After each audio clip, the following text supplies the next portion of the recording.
Hello, my friends, and welcome back. Thank you very much for being with me again today. While we in the United States of America are supposed to look at old people running for office, supposedly being elected officials and working on our behalf, and being concerned with what pronouns he or she or it or whomever might like to be called by, or garbage like this. The Russians are doing what they do best, and which is they plan for centuries ahead. We think in how do you call it, in election cycles. The Russians think in centuries. This is what Stephen Cohen, one of my favorite professors of Russian studies, used to say, and he is right. Some might say the Russians are playing chess, we are playing checkers. Well, that's how it's going. So what's going on here? We have Russian military delegation is in North Korea to discuss how they will cooperate, new alliance. Obviously, this is not because of anything we've done. It's just because evil likes company, right? Right. So that's one topic for this video.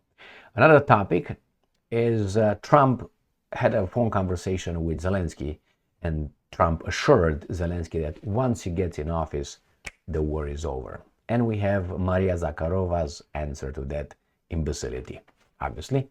And Maria Zakharova being the Russian Foreign Ministry's spokeswoman, very intelligent, very ballsy, and pretty. All right, next one. We have Mr. Gershkovich, Evan Gershkovich, the Jewish media or system operative. They call it, journalist from Wall Street Journal.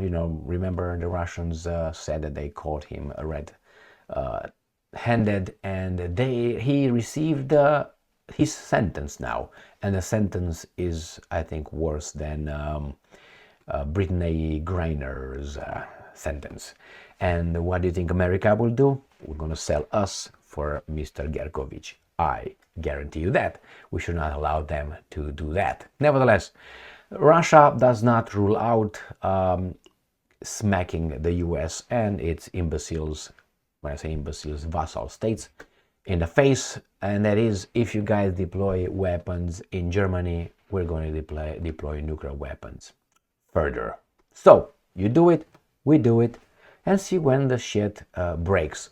And the last topic that I have here is the Zelensky Stein, the original Zelensky Stein. He wants us to fight for him.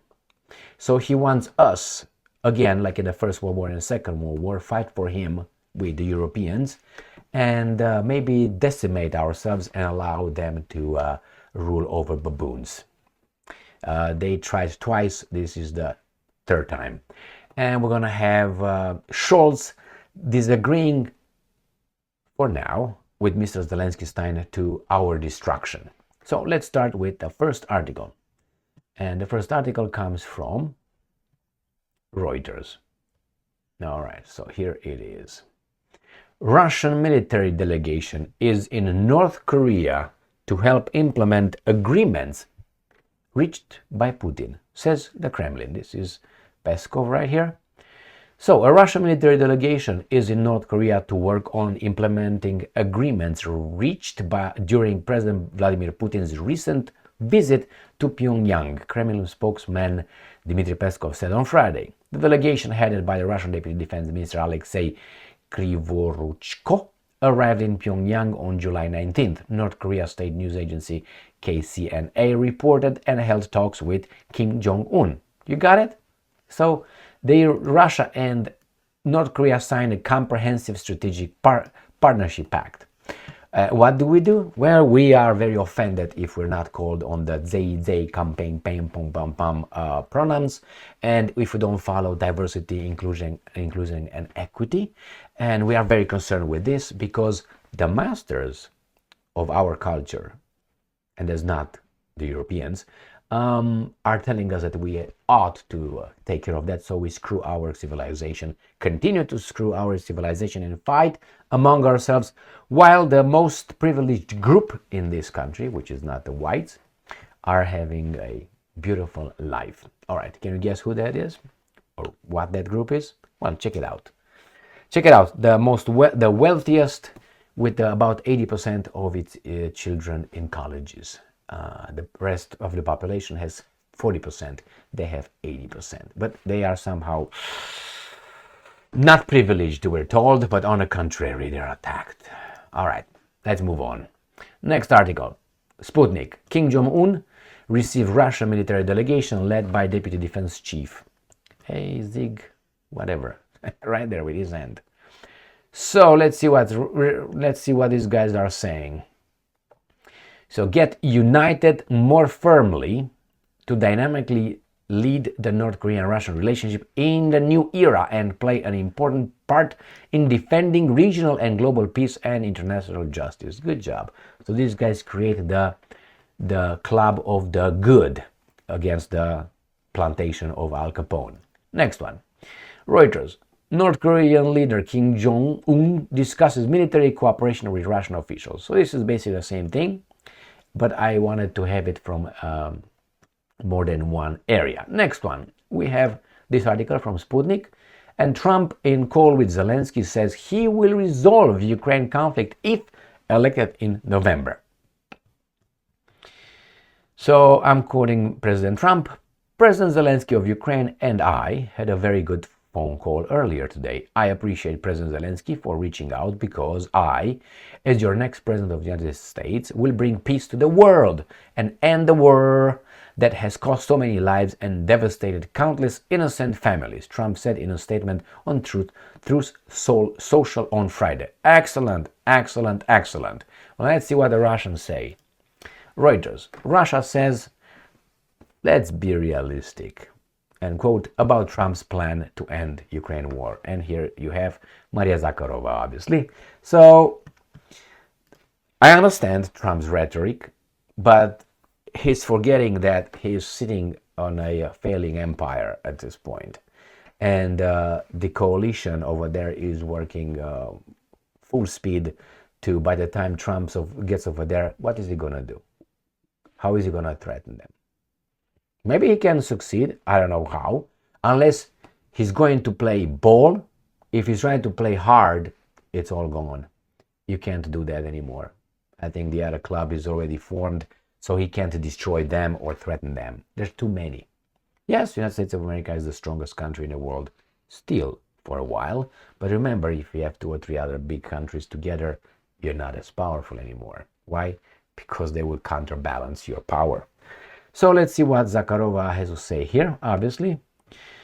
Foreign Ministry spokeswoman Maria Zakharova said Moscow has noted statement by Trump, who is running against President Joe Biden in November. And I'm quoting, we saw the statements. Trump said he would resolve the conflict within 24 hours. Then Vance said that China is a bigger problem for the United States than the Russian-Ukraine conflict, Zakharova told reporters. And I'm quoting, it's necessary to separate pre-election rhetoric from statements by government officials vested with the appropriate powers. If we talk about whether it's possible to resolve the conflict, let's be realistic. No, my baby doll, no. It's not that easy. Next one, UTI. Russian court sentences Wall Street Journal reporter Evan Gershkovich, Jewish, to 16 years in penal colony. I'm not saying that. Look at his Wikipedia page. He immigrated from Russia in his parents in 1980s or something. Who immigrated from Russia legally from 1980s and 70s? You check it out. If you don't know. If you know, then you know you agree with what I said. If no, go and open a book or two. Here it is. So, and remember, he is a reporter. No, he is a system operative. That's what Mr. Gershkovich. I'm sorry for him. He got caught in the middle of his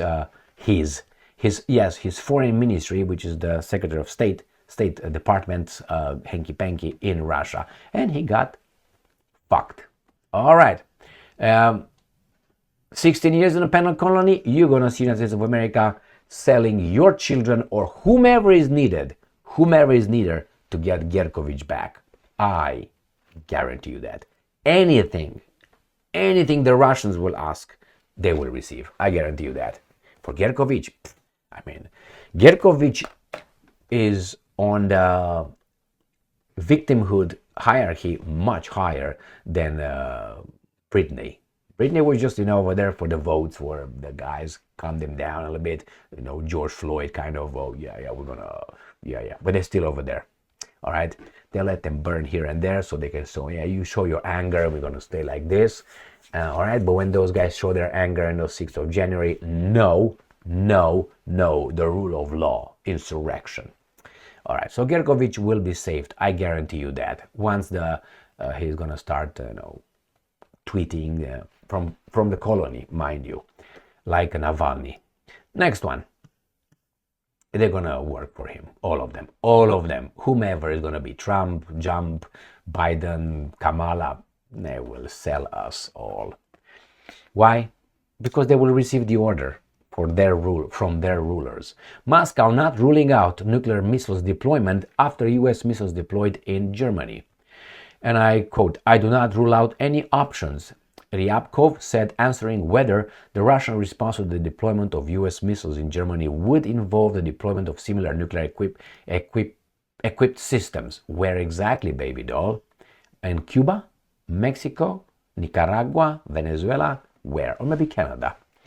He noted that due to the fault of both Germany and first of all the United States standing at the head of the NATO's bloc, there was a total destruction of agreements in the field of arms control. And I'm quoting, in this situation, taking into account the totality of countries that are members of NATO, we must calibrate our responses without experiencing any internal constraints, so to speak, in terms of what, where and when is possible, necessary, and whether they should be deployed. This is the widest possible option, the deputy minister said. This is not a threat to anyone. This is a way to find the most effective, including cost-effective algorithm for responding to changing challenges. End quote. Yes, you do this, I do this. They claimed in another article that I read before that it was the Russians who first deployed in Kaliningrad something, and then we didn't do anything, we were nice, and then they deployed again in Kaliningrad, now Kinzhals, and we were nice again. But they failed to mention that they deployed so-called air defense systems in Poland and Romania aimed at Iran.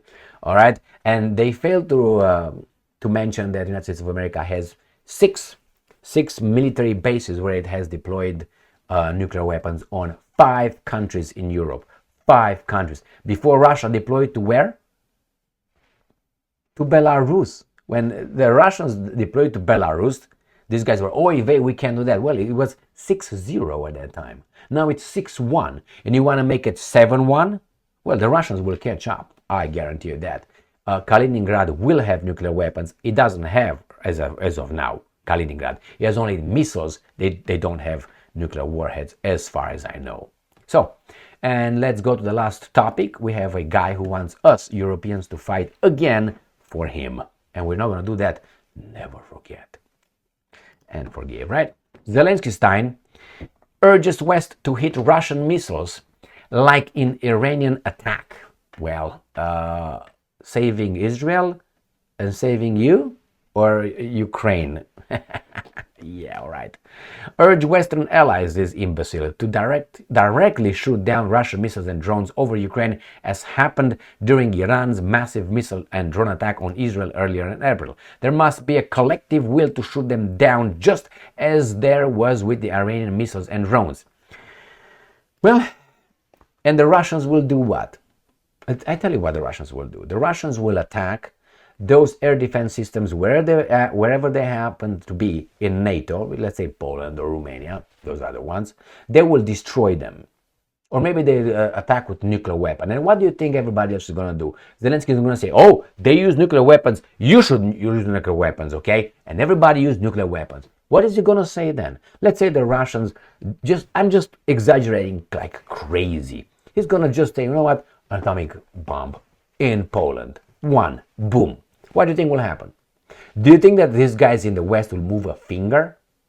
Do you think that the Americans say, yeah, we're going to fight for Poland, we're all going to die for Poland because we're going to die for Ukraine and for Zelensky? Do you think that these guys in Washington, D.C., smoking their cigars, drinking their bourbons, having the ladies of the night, doing what they do best, having their families at Harvard and having billions or millions of dollars, billions together, millions of dollars positions in the future, they're the leaders of this Western world, they want to die for Ukraine or Poland? They know they push the Russians to a corner, so they can stop that just like this. Do you think that they will do it? They will not. They will let Poland. If these guys are going to flatten out the Russians, Poland tomorrow, I guarantee you the other guys will not move a finger. They will start threatening.